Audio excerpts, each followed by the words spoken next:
All right. Okay. Hello, everybody. My name is Ivan Richmond. I am the author of The Religion of Good, and I'm here with Nikki. Hi guys. I'm Nikki Wardwell Sleath. I'm the author of several books, including Dream Sorcery and The Goddess Seals. And I'm excited to have a conversation with Ivan today about where our areas of magical passion and expertise intersect.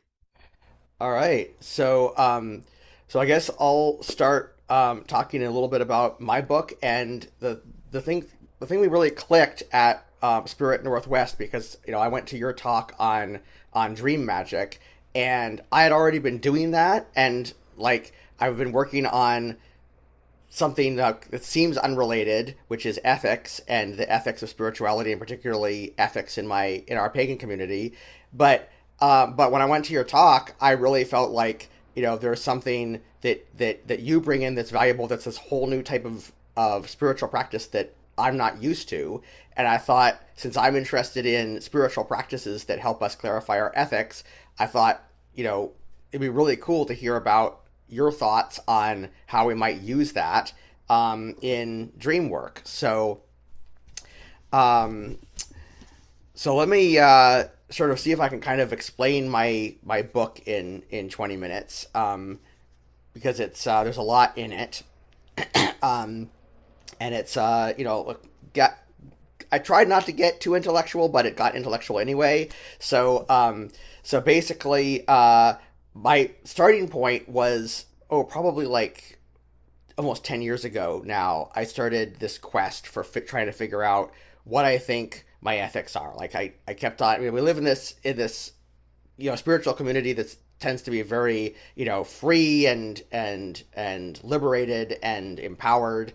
And what that means is that if you ask like your high priestess, or your the leaders or elders or whoever they are in your pagan community, whatever kind of paganism that is, the answer you often get about ethics is just do what you think is right, or follow your heart, or something like that. And there isn't really, we tend to shy away, I think, from codified commandments from some deity on high or something like that. I think a lot of us are here because we feel that dogma didn't really work, um, and we're looking for something alternative. And yet, I'd hear that and I'd kind of go, well, it's not a whole lot to go on. Just do what you think is right and follow your heart. Particularly because we seem to clash. Like I've seen this happen in the pagan community, where like people will just start clashing. Those like steamroll over other people, and when you ask, when the smoke clears and you say, why did you do that? They're like, oh, I'm just following my ethics. And it's like, well, something's wrong there, I feel like. So I started out as just a personal project. Like I didn't think I'd write a book. I just thought I'd clarify my ethics for myself, and I already knew dogma was right out. But I thought, well, I'm an intellectual guy. I'll I have a liberal arts education. I'll hit the books, and so I started reading philosophy, and without going into too much detail there, I very quickly started to feel that philosophy was failing me. It wasn't really addressing the moral dilemmas that I was facing.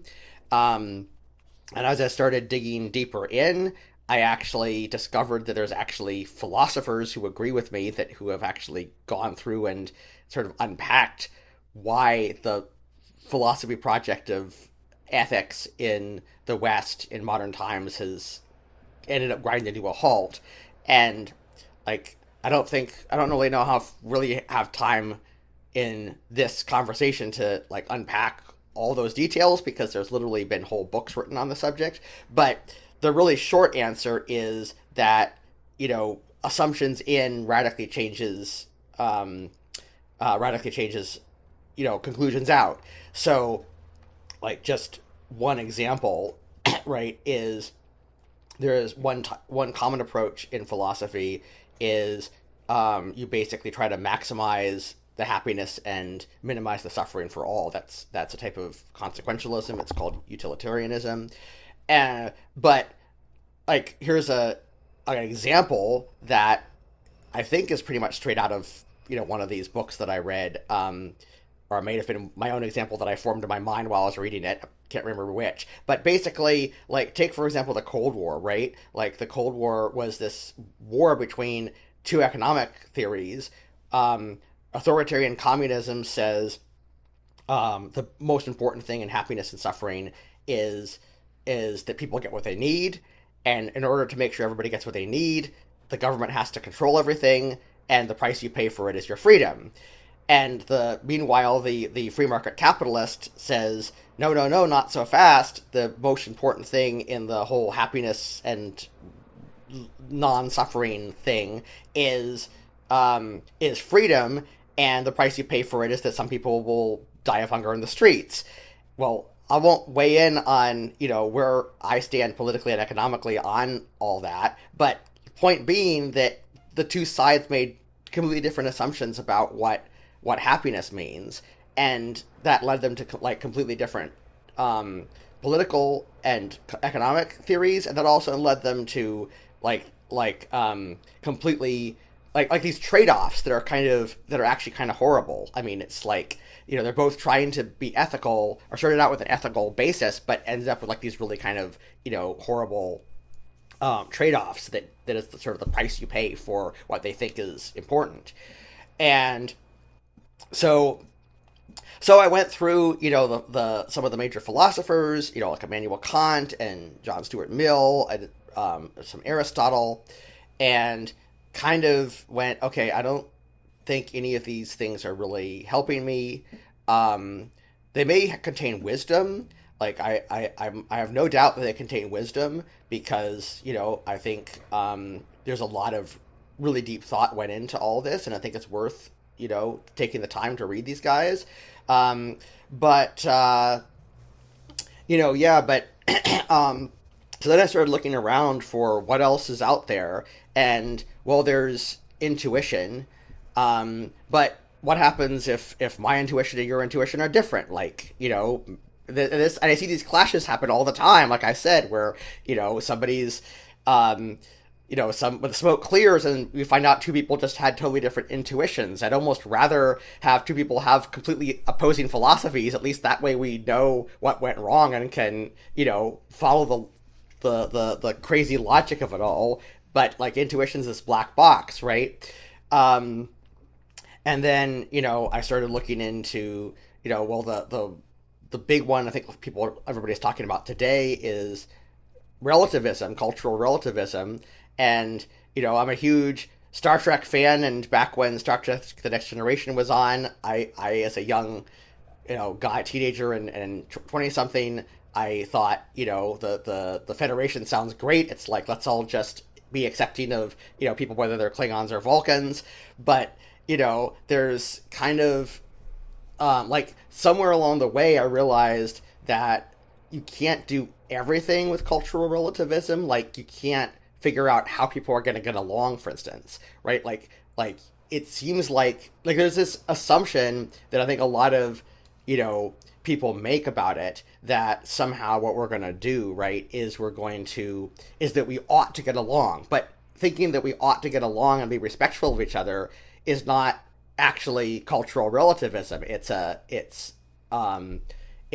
more universal statement, right, that you're bringing into that thing.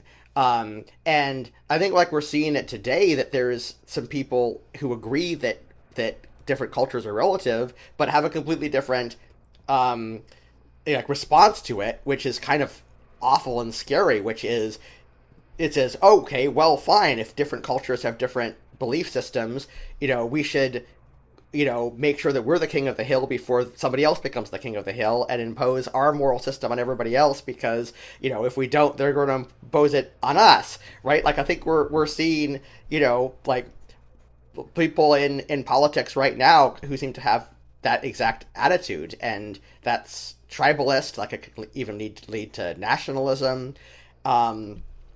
So I kind of hit this brick wall with that, and kind of went, well, it seems like we've got to have some sort of agreements on things. We've got to centralize somehow, at least have some sort of, something in common about our ethical systems in order to get along with each other. Um, Something's not working. And then I basically went, at first I sort of thought maybe there was just something in the pagan community, and went, nah, I think we're at least as good as everybody else out there in the West. I think this is a problem that's Western, fundamentally. I won't speak for the rest of the world because I can't, but at least with the West, I feel like something is like fundamentally wrong. And I started, digging deeper and deeper and deeper into this, and and I hit a brick wall. It was really kind of scary to hit. And this happened, of course, this happened right during the pandemic. So like right when I'm isolated, I'm like, maybe even because I was isolated, I was like thinking more about it. Like I had time to think, so I was like, but um, but and it was kind of scary at first. Sort of took myself through kind of like a dark night of the soul, and allowed myself to just sort of like sit with these problems, and sit with the terror that I was feeling, that I felt like there was no way to be a good person, or to figure out what that means. Um, and at first it felt really nihilistic, what I was facing, but then as I sat with it and kind of tran changed my perspective on the pandemic from, oh my gosh, like we have to be isolated, to, and there's this emergency thing, to, well, I've kind of been forced into a cloister, so I might as well, sort of go monastic about it. And it helped that I had, friends who I could, associate with and stuff, and talk to and everything and whatnot.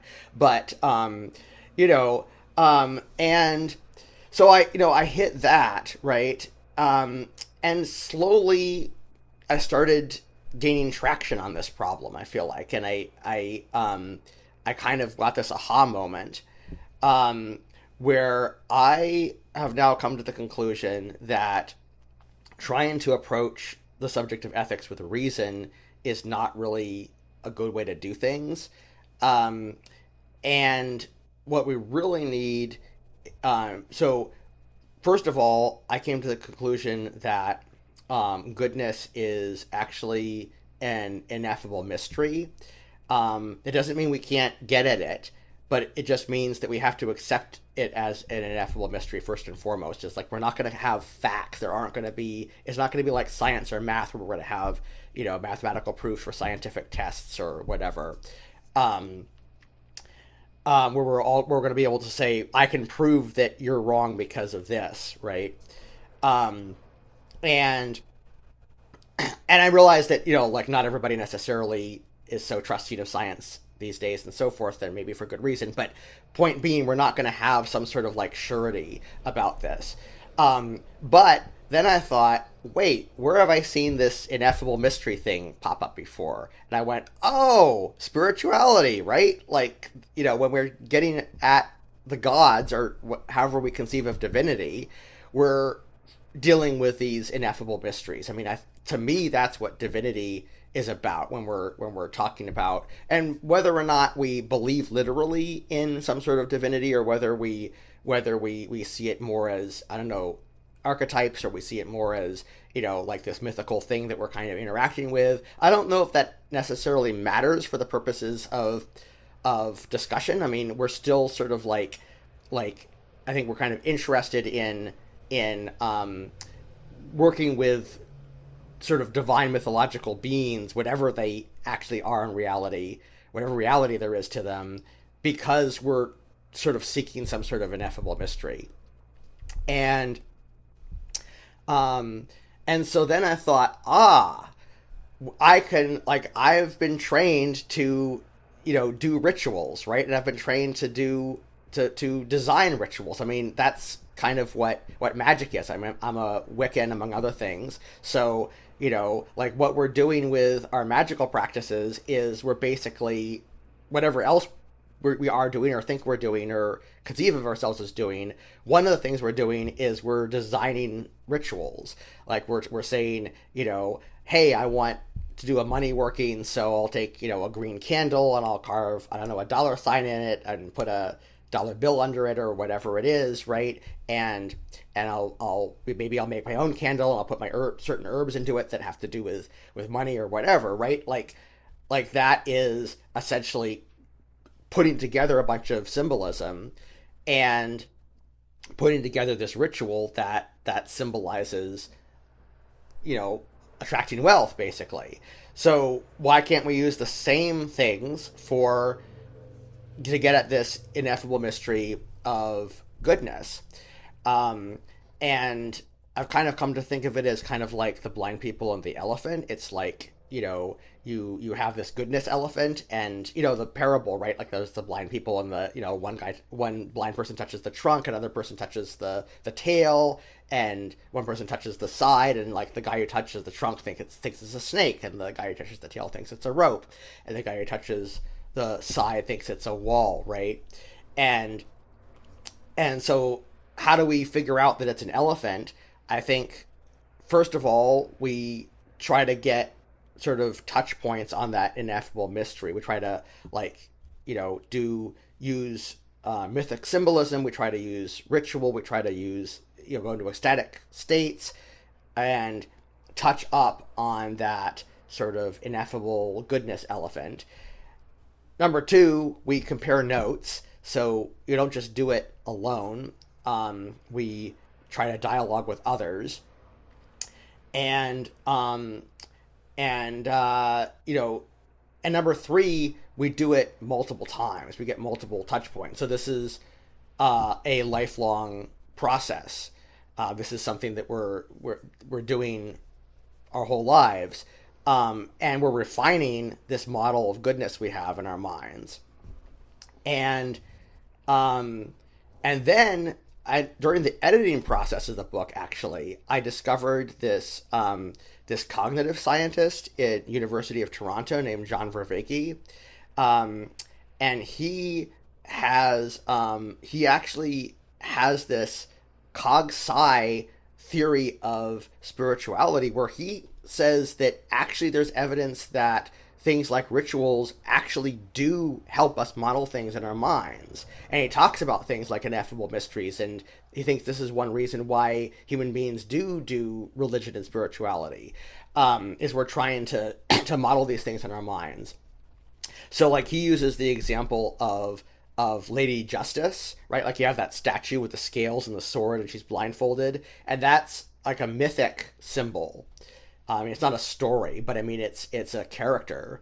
It has iconography, right? And that iconography tells you something. And like to him, it's not just like a symbol that can be cashed out for something else. It's not like just, like an icon that means justice when you see it. It's like there's more to it than that. There's the scales, there's the sword, there's the blindfold, and those all mean things.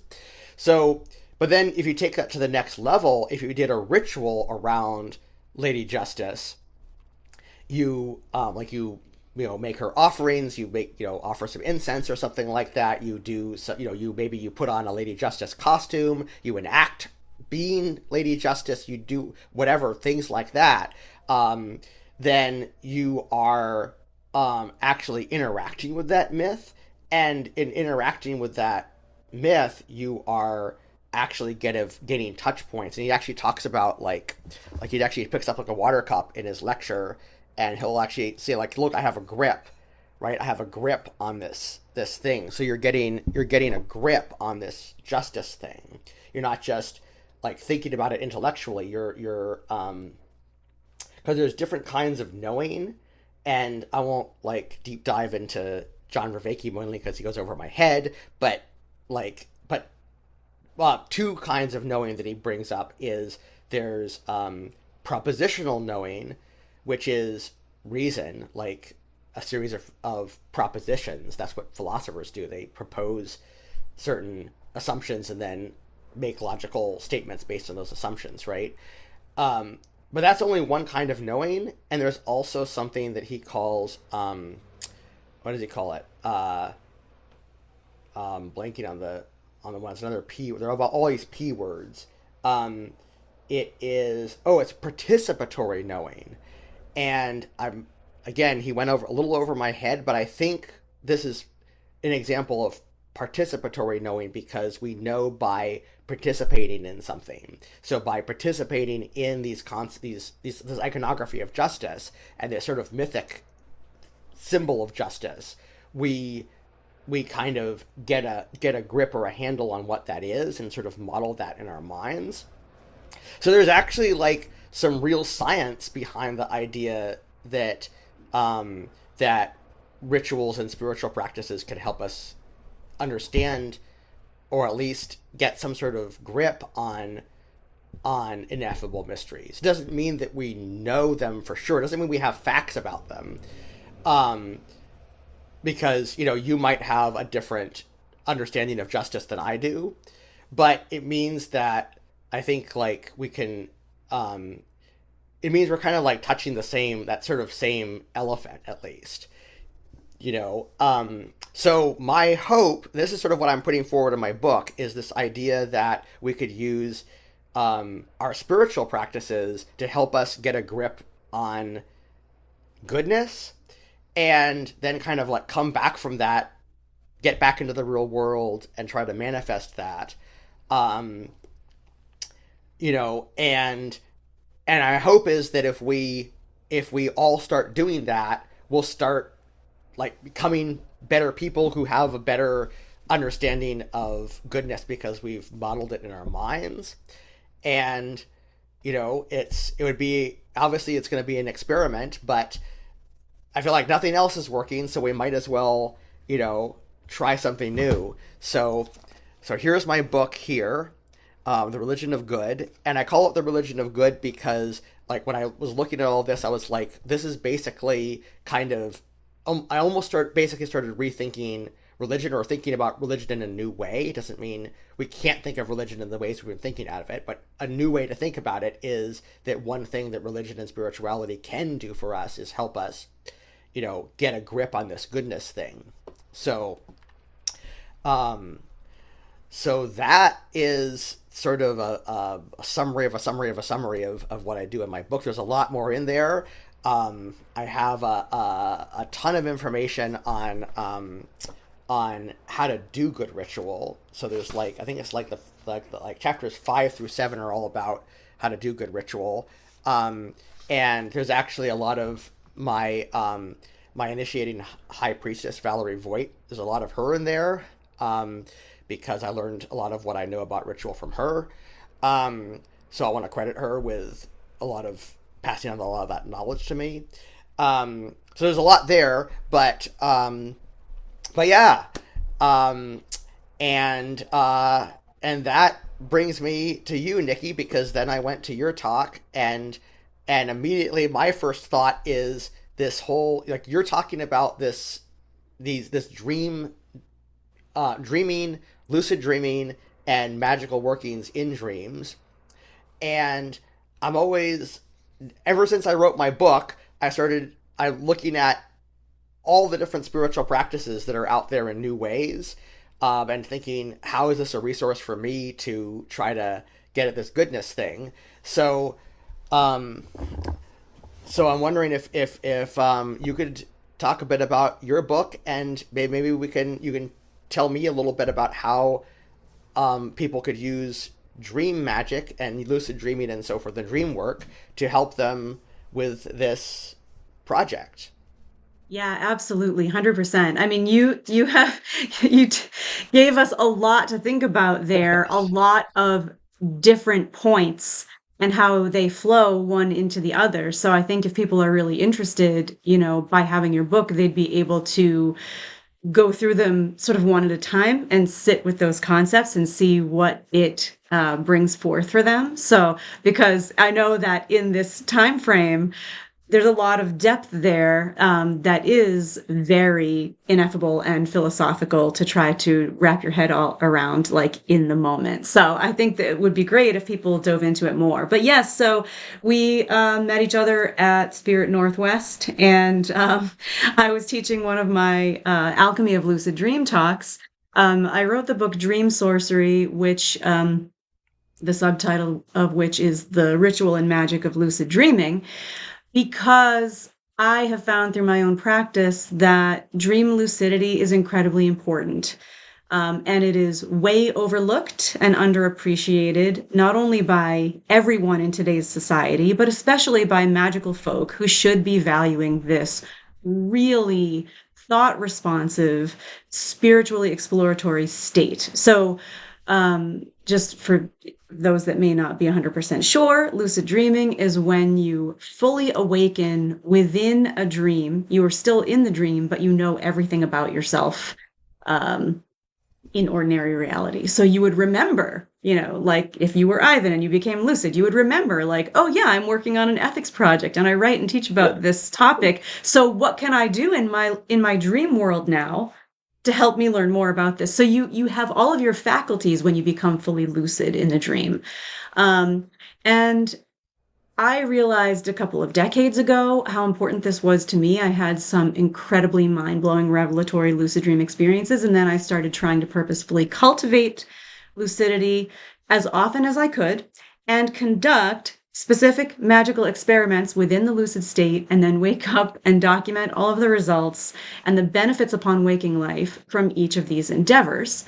And what I came up with was like not only just amazing stuff, but I wished that everybody could access this. I was tired of seeing all of the books on lucid dreaming from solely the Western psychological viewpoint, saying that dreams are just what's in our own mind, and it's just about you working out your emotional junk from the day and all of that. And it really, I was seeing that, oh my gosh, no, it's connective. Our dreams are a spiritual place where we are connecting with other people, spirits of all kinds, other times and places, the higher versions of ourself and our gods, and so much. And so I came to my whole book is really about the theory that um, lucid dreaming is the ideal alchemical laboratory, and that the predisposition to be able to become lucid is the elusive philosopher's stone. It's the missing ingredient to truly elevating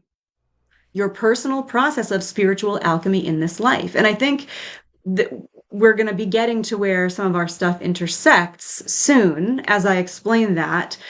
So alchemists in magic, a lot of us study the traditions of alchemy and the stuff that was written by alchemists who are, in a sense, philosophers, because even though they were doing these physical experiments in chemistry labs and writing down what was happening with the vegetable and mineral materials as they worked them, they were also clearly writing about their own personal processes with respect to this. And this is how we came to understand that there was a parallel that we call spiritual alchemy that was going along with this physical alchemy practice that was happening, in Renaissance times and from then on.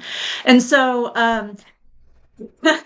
so the idea that you would try to take something toxic or something base like lead and transmute it into gold in the lab was so that you could witness deep transformation towards something elevated, something that we considered valuable, divine, and like a big goal to attain.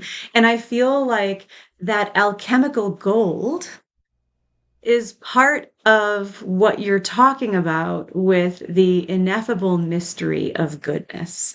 I feel like we have to work toward that, but that there is no clearly delineated finish line, and that there is no one type of alchemical gold that necessarily applies to everybody in a universal way, because we have different things that make us feel happy. We have different things that our soul's identity relates to that we think are good, and that we then feel, well, this is what's good, so I have to impress it upon the world. And that's why we have all of this conflict, because everyone is so individually different with what they feel they are working to attain.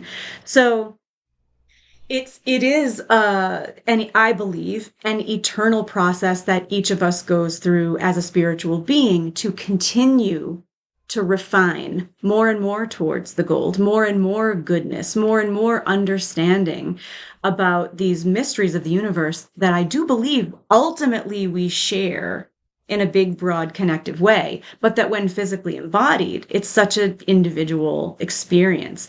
So to your point about, being magicians, and being able to do things like rituals, this comes back to alchemy for me because in ritual, like you explained, with the cup or embodying Fortuna or any of that, in ritual, we get to have the experience of something embedded into the body's memory.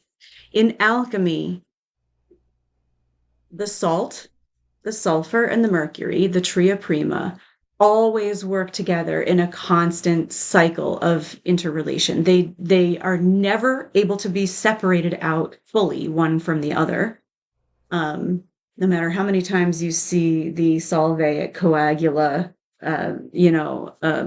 Latin lessons of the Baphomet or the magician card or any of that. It's nice theory, but the salt, sulfur, and mercury are like our body, our soul's transformative experience, and our spirit.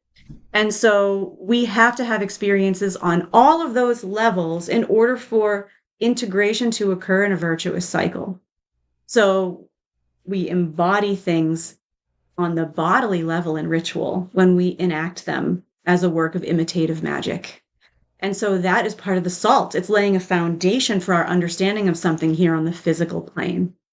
But then, when we dream, we get to, and especially when we lucid dream, you realize that you're functioning as a spirit. Because when you lucid dream, your body is out there somewhere in the bed, and you are still cavorting around in a dream realm, having an experience, possibly with magic, possibly with summoning beings, or finding out what it is to elevate your energy field, and you're doing it as a spirit. So that's very mercurial in terms of the alchemical tria prima. And then when you wake back up, the memories of that dreaming on the spirit level of the tripartite look at ourselves are embedded in the body. This is actually something that's very interesting. All of our dream memories actually do become embedded in the physical body. And how we know this is, how some people struggle with dream recall. Well, a lot of times, like the alarm goes off or something wakes you up in the morning and you go like, oh, shoot, what was I just dreaming? And if you can't remember it, many times, if you slowly take yourself back through the positions you like to sleep in, so like if you roll back onto your favorite side and kind of rest there for a moment, oftentimes it will come back because the body has an association with having the memory from the dream while being in that position.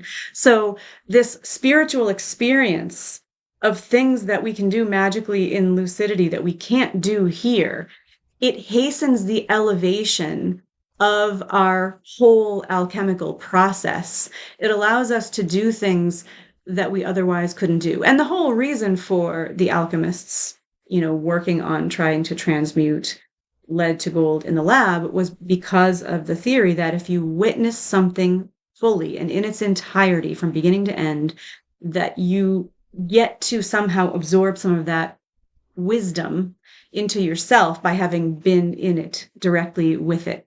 But they were like, oh, it takes like millions of years for gold to form, and we have such short lifespans compared to that, we're never going to witness it. So they thought, well, if we could do it quickly in the lab, then our auric field, our spiritual presence could witness the whole thing, and we could take in the wisdom of the process of transmuting ourselves toward alchemical gold. Well, in the lucid dream place, in that state, we get to do things like experience our higher self, work with our shadow self, do direct healing work, get energy downloads from divine beings. These are things that we cannot nearly as easily do when we are here awake under the limitations of the physics of this reality and the density of the physical body. So I believe that we are working toward that in lucid dreaming. Now, this, what I realized too through some of my lucid magic experiments, and I wrote a chapter about this in the book. I wrote a chapter on ethics in my book. Right. Because what I realized is that if we as magicians take the responsibility of looking at realms of dreaming as both transpersonal and transtemporal, meaning that we can be connecting with other spirits in the dream realms, not just our own mind, and that we can move in and out of different times. So transpersonal, other spirits besides ourselves, transtemporal, other times besides the one we're currently living in and sharing here in ordinary reality. If we think about that, then when we are in dreams, we might be in someone else's primary anchored reality. We cannot look at dream characters as being just dream characters that we can do anything to. We need to actually comport ourselves well, especially if people have particular codes of ethics in their magic or in their religion, like "and it harm none, do as ye will," for example. I mean, you can, if that's your code and you believe that the dream realities are real for the other beings that you encounter there, then you cannot just go and do whatever you want. You actually need to mindfully choose what you do and how you interact with those realities. And so that's another thing that, might be interesting for people if they are thinking about this and if they are reading your book. And then as they integrate some of this with their magical practices, it can have a bearing upon things like what kinds of magic and what kinds of actions they take on any realm of existence. Um, yeah, and so that's my little nutshell about some of the passions of my book and how I feel like we get to kind of have the hastening of the witnessing of the alchemical lead to gold in the lab in a parallel way when we do lucid dreaming, because we get to do a lot of spiritually elevating things that here we have to just use imagination or intention or other things in order to access. So it's direct. It's very good. Um, when you were talking about correspondences and how we use like ritual spell work to try to manifest something magically, and you were saying like, yeah, if I want money, I might light a green candle and I might call upon the powers of Jupiter and I might use herbs and things well, I think the problem with magic for goodness is that there is no universal set of correspondences. So even though you might have what you think are your correspondences for goodness, and so might I, that magic may not, we can't just do a spell for goodness necessarily, because in that broad of a term, because the universe doesn't have one agreed upon sort of road of traction that our magic takes. On this earth and in our collective consciousness, we all like know what money is. We know money is what buys us goods and services, and we understand, the need for it to come in and out and how that works transactionally, and a lot of the things that then we agree relate to that. So there's magical traction when you light a green candle and you call upon deities of abundance and you bring in herbs of abundance and use the right symbols and all of that. But for goodness, we don't really have that. We don't have a set of magical correspondences that exist, and maybe we should. Maybe it is the obligation of the magical community to start to have at least an exploration of what your own personal correspondences for goodness would be magically, so that you could do magical workings that increase this in your life. Otherwise, how can you if you don't have any correspondences in your own mind? Another thing that I was thinking that was interesting as you were talking that I relate to, and this isn't really related to my dream book per se, but I am so obsessive and in love with studying Arthurian legend. Like all of the Oh, stuff that has been written, it has penetrated so many different countries and so many different great literary authors. And the thing about I think there's something directly in that applies to your goodness quest being the key word here, because one of the commonalities in all of the different versions of the Arthurian stories is that there is this quest for the Holy Grail. There is this, it's like a magical quest that Arthur's knights are beholden to undertake in order to heal all the land. And it's kind of like they're looking for an act of goodness to bring harmony throughout, kind of like just like what Ivan is talking about here. And in the stories, a lot of the knights fail. There are a lot of times there's challenges like that you can't get to this sort of magical castle which disappears and is kind of like a pocket reality all into itself that they try to get into. And occasionally in some of the stories, a few of the knights get there and then they witness the Grail procession. And what happens, and there is a correlation to lucid dreaming with this actually, what happens is the few knights in the stories that got to witness the Grail procession and that find themselves there with the opportunity to possibly complete the quest, the Grail procession is so amazing. And they see these relics being brought ceremonially before them, and they are awed and floored by the wondrousness of it. And they are like, oh, and they forget to ask about the purpose and how does this heal and what is the meaning of all of the parts of the quest so that I can bring it to the world for healing.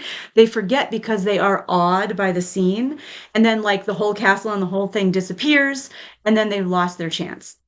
And so what happens a lot of time in lucid dreaming is that when you actually have this like revelatory, it's a very energetically like sensorily acute moment of realizing you're lucid. It's amazing. It's kind of like realizing you've made it into the Grail castle. You're like, oh my God, this is so cool because you can fly. Like the dream scene is crazy. Everything feels like really sharp and realer than this.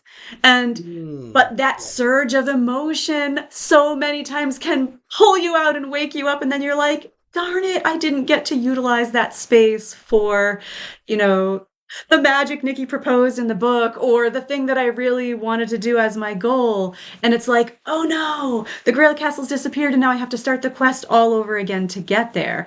So, we want to learn how to anchor into those spiritual experiences like lucid dreaming so that we can really ask the questions about how do we heal. But one of the lessons that happens in Arthurian legend is that even when a knight succeeds, as it turns out, it does not heal what is wrong with the world. Mm. So the problem is everyone has to do it. That's the only Ah. way toward real goodness, is that every single person needs to be on the Grail quest toward goodness, toward elevation of the self, because only every single person truly working to elevate the self creates universally communal goodness. So I think some of this magic, and I mean I bring up the Arthurian quest and that's not in the book Dream Sorcery, but there's so much about the concepts of the Arthurian quest that are directly applicable to spiritual alchemy. And it's really the same thing, just put in terms of a story that you can more easily kind of sink your teeth into. But yeah, I mean, I think um, we can see that there are so many places where these things intersect and overlap, and it's fascinating because you don't have magic at all without having some exploration into philosophy. And basically this is what you're doing, with your projects in ethics and in goodness. So and yeah, so it's more than just ritual, right? It can be dreaming, it can be other forms of divination that magical practitioners do that can give them some inroads of exploring goodness, uh, all kinds of things. So it's fascinating. Yeah, well, that was a lot there, and I'm definitely gonna have to. I think I actually have Le Mort d'Arthur on my bookshelf, and only got so far into it. So I think I should probably maybe I'll crack that and get into the Arthurian legends. That's really neat. I hadn't quite thought of the Arthurian legend part of that. Yeah, there's so much you said there. I mean, yeah, like symbols of symbolizing goodness is really hard because I think goodness is sort of like too high up in the whole grand scheme of abstractions or whatever. It's too sort of the transcendent of a concept to just have like symbols for that. So like in my book, I kind of unpack more like you could have symbols of justice. You could work with Lady Justice. You could work with Lady Liberty. You could take different different things you want to balance out in yourself and balance them like mercy and severity. You could work on virtues like compassion, love, self-discipline, which isn't actually going to make you good but it will help you if you have ethics to begin with. It will help you be better about that. Yeah. It's Um, funny you say mercy and severity. I don't want to interrupt, but before you yeah. get too far from that, I was thinking at the exact same moment of asking you where you would place goodness on the Kabbalistic tree of Oh. life. And you mentioned the Yeah. pillars, and I Yeah. thought, would you put it in the sphere of Tipperith, corresponding to the sun, or would it be so far beyond that? Like, would it be at Keither, or would it even Oh be in the yeah. veils of negative existence? Oh, I You see. I know, see. Yeah. yeah, but this That. is Oh another. man, that's a tough question because see my I actually use something else called the Tetractys. So my whole book like uses the Tetractys as the model. So it's like these four layers. This is from ancient Greek philosophy from Pythagoras, but like the Neoplatonists also really liked it. And it's totally compatible with the Tree of Life because the Tree of Life is I think like it's actually I was actually influenced by it. Like there was a lot of influences from I think from Greek philosophy in Kabbalah. It was like a lot of Greek philosophy flowed into Judaism, and that's kind of my understanding, my loose, very vague understanding of the history of Kabbalah. So like with the Tetractys, there's basically four layers. There's the material world. There's kind of like the world of sort of like symbols. So like I give the example. I use right triangles to describe this, which turns out to be a pretty classic way of describing this. So like the bottom layer is like in the material world, you just have points in space, right? You don't really have triangles. You just have like points in space, and three of those points might, if you connected the dots, might turn into a right triangle. Then at the next level up, you have like the sort of more symbolic level. So you have things like so you might have like right triangles in there. So this is more like numeric and geometric and sort of how we kind of model sort of like the blueprints of the material world. So and then you go up one level from that, and the Pythagorean theorem proves that there's some sort of right triangle-ness that all right triangles correspond to, and so that's like the so that next one up is the realm of Platonic forms and sort of these and kind of abstractions and things.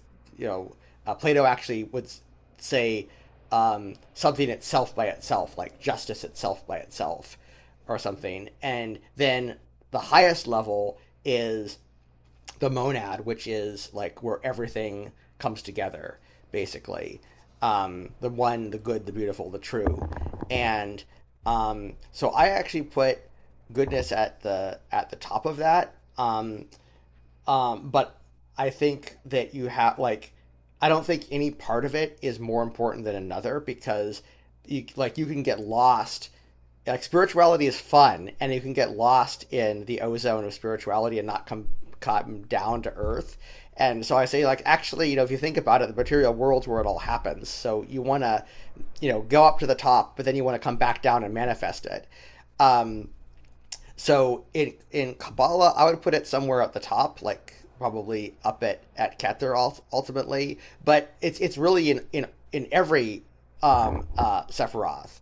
I think I think every one of them has some sort of reflection of goodness, including Malkut, right? um, so like working in a soup kitchen would be goodness at Malkut in the material world, and like having self discipline might be in Gebura, and having being merciful and compassionate might be in in Hesed, for instance. So and then finding balance, which is an important part of goodness, would be probably be in Tipperet, right? So yeah, I think you could definitely do it with the Kabbalistic Tree of Life. And that's actually a really great example, because I think what that attempts to do is take something that's really hard to, because it's so general and so abstract, and kind of unpack it and give you these tools to get at that symbolically. Um, and so that's really the, I think, the way that we work with sort of the magic of goodness, is we don't try to do it all at once, because we won't get there. We try Right. to like build. So I talk about building up mythic symbolism first, and then from there building up rituals that use that mythic symbolism, and then use that to kind of sort of target our ecstatic experiences. Because I give this metaphor that if you're parachuting over the Hawaiian Islands, you might not land in Waikiki Beach. So you have to kind of have like an autopilot. Like, for those of us who have done ecstatic experiences, as I'm sure you have, we get to like this point in which like everything kind of stops. We kind of go nonverbal, and we like, when that happens, it's kind of, if we don't have your autopilot pre-programmed, as it were, you might not be quite sure where it's going to take you. Um, until you've kind of gotten back and unpacked it. So you want to sort of like try to, you know, so you may want to be lucid about your ecstatic experiences. Um, and we might also also, I was actually raised Zen Buddhist, and there's a lot of like dreaming and lucid dreaming is like, it brought up a lot in Buddhism, because there's this metaphor of awakening, which is like the central metaphor of Buddhism. Like, Buddha means the awakened one. So there's this metaphor of like how you experience waking life is actually to to awakening, as dreaming is to waking life. So you can Mhm. also kind of like have this experience of like um, sort of lucidity in your waking life, where your waking life can be kind of dreamlike. Not entirely, because there's like this reality that you hit up against, but I mean, it sort of is. Yeah, Um, and of course you have the metaphor of waking and sleeping equating to living and dying. And so in Buddhism, I know that lucid dreaming is highly prized because there's the idea that we're trying to elevate from life to life by becoming more awake to the process of dying. And so people believe that if they can become lucid in their dreams, then they will be able to lucidly follow their process from this life on into the next. mm, So that's another thing. But actually, yeah. that leads me to like sort of the I think maybe part of the crux of why the goodness challenge is so tough is that I believe that every single conscious being is their own spirit on an eternal path of personal evolution, spiritual personal evolution. And so, Mm, if that is true, there is no end to how far we can evolve, and every intelligent being is at a different point in their journey. So, mm, those points do not all intersect and converge on one shared experience of goodness. But that's why we all have to do the Grail quest. yeah, yeah, exactly.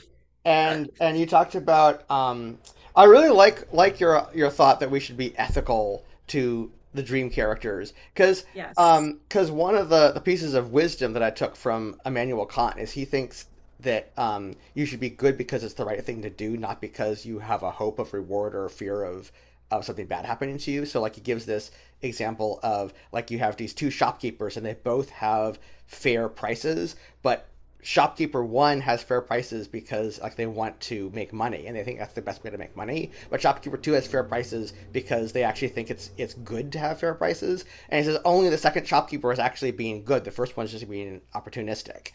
and Right. and if you doubt that, like, start thinking about like what might happen to the opportunist if conditions change. Like, they might be perfectly willing to rip people off if they thought they could get away with it, right? That's Right. And it, bad. yeah.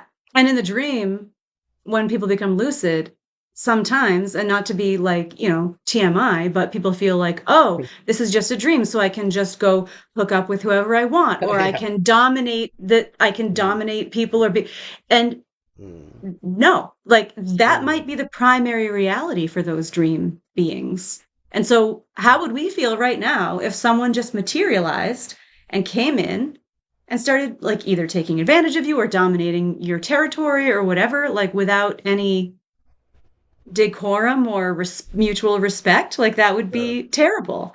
So, Mm. yeah, I think about that with respect to dreams, and that's why I wrote about that in the ethics section of my book. Because it's similar to your shopkeeper section. You don't want to think, oh, there's no consequences to my actions here because Mm. this is a dream world. You want to think, these are still my actions, and they should be motivated well in accord with what I view as like the highest and best good spiritually, and Yeah. what I in Yeah. accord with what I believe is good in a broader scope, not just under specific limiting circumstances. Sure, yeah. I mean, I love that. And also I guess kind of feel like, why not just, practice being good, all the time? I mean, why not just, it's like, presuming that you can just sort of like do whatever you want in a lucid dream seems like you're kind of giving in to this, you know, um, kind of um, kind of giving in to bad behavior and like even if somebody like didn't believe that those characters are real beyond our mind, there's probably still good ethical reasons to behave ethically. Even if you think, like, I've heard also heard people say that they think that, like, I guess in Jungian psychology, which I don't know a whole lot about, but apparently there's this concept that like your dream characters could be like parts of yourself that you're not, not seeing or something. But regardless, like, I think you should be like, why not just be good because it's the right thing to do, and just treat the dream characters you're encountering, whether or not they're actually other beings out there, or whether they're actually parts of yourself, or just sort of things going on in your brain. It seems like in all those cases you should be good because it's the right thing to do. 100%. Yeah. Totally. Yeah, So and it's a place of rehearsal. Like a lot of people use yeah. lucid dreaming to get better at things that they want to be able to learn or embody here. So why not use that place as a place to practice ethics and good behavior across a variety of circumstances for sure. Yeah, that's a great idea. I love that because I remember when I was reading Stephen LaBerge, who's, as I'm sure you know way more about him than I do, but like, you're nodding, so you obviously know who Stephen LaBerge is. Like, he's the scientist, I believe, at Stanford, who actually proved lucid dreaming and did a lot of research on it and stuff. And one of the things that he said, if I recall correctly, is that if athletes do their like sports practice in their dreams, they actually get better at their sport in waking life. Yeah, you actually put down neural grooves and you actually use the same parts of the cerebral cortex um, when you do something in lucid dream as if you had been doing it here in physical reality. So it's a fascinating way to rehearse. Wow, what a way to maximize our time, right? We can be practicing and learning and rehearsing things while we're sleeping. Yeah, so now we can practice being good while we're sleeping. That's We that's so totally cool. can. Um, and let's see. Um, and Yeah, I actually, the other thing you said that I thought was really neat uh, was there's it could be a sense of things being realer than real, um, and like, John Vervaeke talks a lot about that in spirituality in general. That a spiritual awakening experience, or a spiritual like enlightenment or something like that, like these kind of revelation sort of experiences or epiphany experiences that people have, they often feel the sense of being that something is even more real than reality. And I know I've had that experience with like Buddhist meditation, where I'll do Zen meditation, and it's like I had no idea how much stuff was buzzing around in my brain until I just sat with it and let the lake calm down in my brain, as it were. And then I start going, oh, there's so much of what I'm experiencing is like this huge filter of my thoughts and emotions that I'm not really seeing the world right. And I start seeing the world in a more real way, um, and just seeing it and observing it rather than, like filtering it and everything. So yeah, I really love the idea that there's kind of a more real than real aspect to some of this. Yeah. I mean, obviously, we have really hit upon kind of a decent list of like deep thoughts and Yeah. philosophical concepts for people, but I think it's really cool because we're sort of just opening this can of worms um, more widely for others, and they can follow up by, reading our work. I'm sure we'll probably link these things in the comments and stuff to the places that we share it. So. Yeah. Yeah, absolutely. Um, so yeah, I am actually really interested in your book, and I'm definitely it's definitely on my list of books to get because I want to get better at my lucid dreaming. Um, and this now I'm really psyched and excited to try some of this in my dream life. Amazing. Yeah, absolutely. It's our and we're all, I think, on our own personal grail quest or process of spiritual alchemy toward the best goodness that we possibly can achieve. Great. Yeah. Cool. Well, this has been really neat, Nikki. Thanks so much for doing this with me. Yeah, of course. Thank you. I think it was a great idea to have this collaborative talk, and I hope it's given people good food for thought. Yeah. All right. Definitely. Um, all right. So any final words? No, let's try to be good and Be dream good. clear. Dream clear. Yeah. So have amazing dreams, Nikki, and be good, everybody out there. And I'll do the same. So thank you. Of course. Thanks very much, Ivan.